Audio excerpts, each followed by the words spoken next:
For decades, the middle class has been hollowed out in more than, and not no one administration, but for a long time. Too many good-paying manufacturing jobs move overseas. Factories closed down. Once thriving cities and towns that many of you represent became shadows of what they used to be. And along the way, something else we lost: pride, our sense of self-worth. I ran for president to fundamentally change things, to make sure our economy works for everyone, so we can all feel that pride in what we do. To build an economy from the bottom up and the middle out, not from the top down. Because when the middle class does well, the poor have a ladder up, and the wealthy still do very well. We all do well.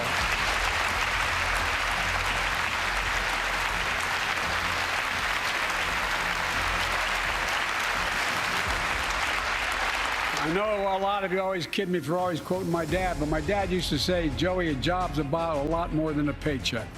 He really would say this. It's about a lot more than a paycheck. It's about your dignity. It's about respect. It's about being able to look your kid in the eye and say, "Honey, it's going to be okay," and mean it. Well, folks, so let's look at the results. We're not finished yet by any stretch of the imagination, but unemployment rate is at 3.4%, a 50-year low. A near record unemployment. Near record unemployment for Black and Hispanic workers.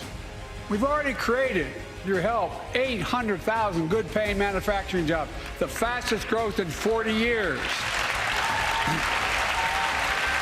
And where is it written? Where is it written that America can't lead the world in manufacturing? And I don't know where that's written. For too many decades, we imported projects and exported jobs. Now, thanks to what you've all done, we're exporting American products and creating American jobs. Folks, inflation has been a global problem because the pandemic disrupted our supply chains, and Putin's unfair and brutal war in Ukraine disrupted energy supplies as well as food supplies, blocking all that grain in Ukraine. But we're better positioned than any country on earth right now. But we have more to do. But here at home, inflation is coming down. Here at home, gas prices are down $1.50 from their peak. Food inflation is coming down, not fast enough, but coming down. Inflation has fallen every month for the last 6 months, while take-home pay has gone up. Additionally, over the last 2 years, a record 10 million Americans applied to start new businesses. 10 million. And by the way, every time someone starts a small business is an act of hope. And Madam Vice President, I want to thank you for leading that effort to ensure that small businesses have access to capital and the historic laws we enacted that are going to just come into being. Standing here last year, I shared with you a story of American genius and possibilities. Semiconductors, small computer chips the size of a fingerprint that power everything, from cell phones to automobiles and so much more. These chips were invented in America. Let's get that straight. They were invented in America. We used to make 40% of the world's chips. In the last several decades, we lost our edge. We're down to only producing 10%. We all saw what happened during the pandemic when chip factories shut down overseas. Today's automobiles need 3,000 chips, each of those automobiles. But American automobiles couldn't make enough cars because there weren't enough chips. Car prices went up, people got laid off. So did everything from refrigerators to cell phones. We can never let that happen again. That's why we came together to pass the Bipartisan Chips and Science Act.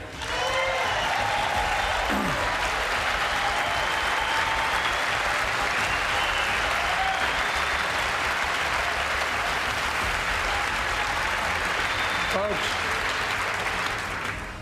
I know I've been criticized for saying this, but I'm not changing my view. We're going to make sure the supply chain for America begins in America.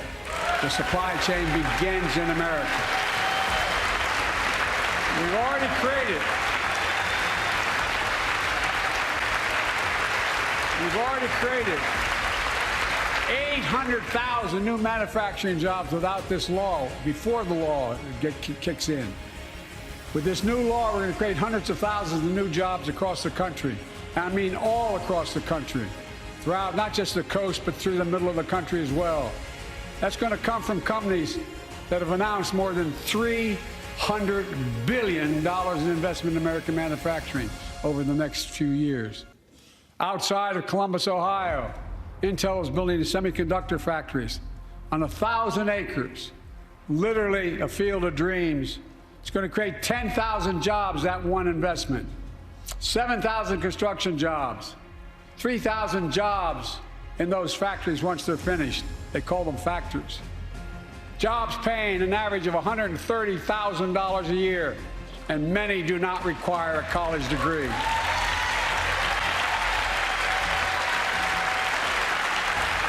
Jobs. Because we work together, these jobs where people don't have to leave home to search for opportunity. And it's just getting started.